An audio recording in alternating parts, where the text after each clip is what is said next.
जी हाँ, जी। आप बताएंगे आपको क्या लगता है कि ये पैसा कहाँ से आता था और क्या टेरर फंडिंग में यूज होता था? देखिए, शहला रशीद का मैं बाप हूँ और आपको पता है कि वो 2017 में कूद गई है कश्मीर पॉलिटिक्स में शहला रशीद, और ये अचानक एक सरप्राइज़ एलिमेंट था मेरे लिए। ये सामने उससे पहले ये नेशनल मेन स्ट्रीम पॉलिटिक्स में थी। सीपीआई बाज़ाब्ता सीपीआई ने इसको प्रोजेक्ट किया था।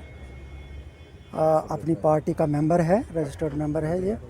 और धीरे धीरे आगे चलकर मुझे पता चला कि उन्होंने इसकी सीट भी फिक्स कर रखी थी मेरठ के लिए।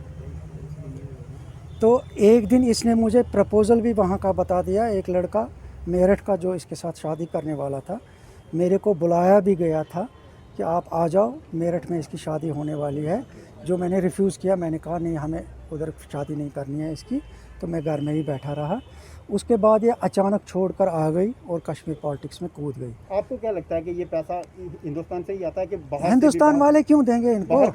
हिंदुस्तान वाले हिंदुस्तान को तोड़ने के लिए ये पैसे देंगे? ये तो सीधी बात है, बाहर से ही आता होगा ना फंड, फॉरेन एजेंसी से।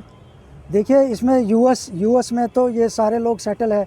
जैसे आप नाम ले रहे हैं ज़हूर वटाली का और फिरोज़ पीरज़ादा का, इनके देखो कितनी एस्टेब्लिशमेंट्स है यूएस में। तो ये सिलसिला भी वहीं से शुरू हो गया है। जब शाह फैसल 2 साल के लिए एजुकेशन लीव पे गए थे, तो ये वहीं से सिलसिला शुरू हो गया है। इस पार्टी की फॉर्मेशन ही वहीं हो गई है। ये तो फंडिंग का ही एक सारा खेल है ना। अब रशीद इंजीनियर को क्या मजबूरी थी, इसको शहला को क्या मजबूरी थी रशीद इंजीनियर को लेक्चर दिलवाने की जेएनयू में, जबकि उसके साथ कोई लेना देना ही नहीं था इस बात का। जेएनयू का एक इंटरनल मैटर था जिसके लिए उन्होंने एजुटेशन छेड़ दी थी।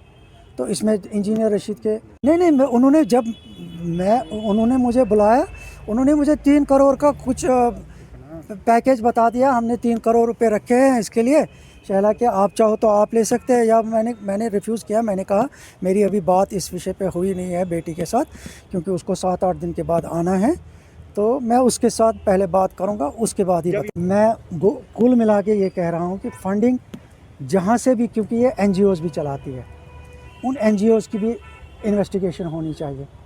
अपने आप पता लग जाएगा कि पैसा कहाँ।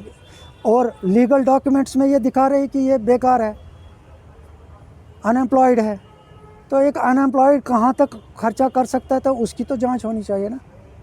अपने आप सबको पता लग जाएगा कि फंडिंग कहाँ से आ रही है, क्यों आ रही है और किसके लिए आ रही है। एज ए फादर आपने कभी समझाया उसको? बहुत 3 साल तो समझाते ही निकल गए ना। क्या समझाया? यही समझाया मैंने इसको, कहा कि तुम्हें इमीडिएटली यहाँ से निकलना पड़ेगा, आप जाओ जहाँ थे वहीं से आप पॉलिटिक्स चलाओ। आपको धमकी मिल रही है? इन्होंने मुझे धमकी दे दी ना, अब के बार धमकी दे दी, इसीलिए मैं भागा जम्मू आया हूँ। देखिए ना, अगर इनकी इन्वॉल्वमेंट, इनके पार्टी के लोग ही जाते हैं ना, गुपकार अलायंस की मीटिंग्स में जाते हैं ना, तो इसका मतलब पार्टिसिपेशन है पार्टी की।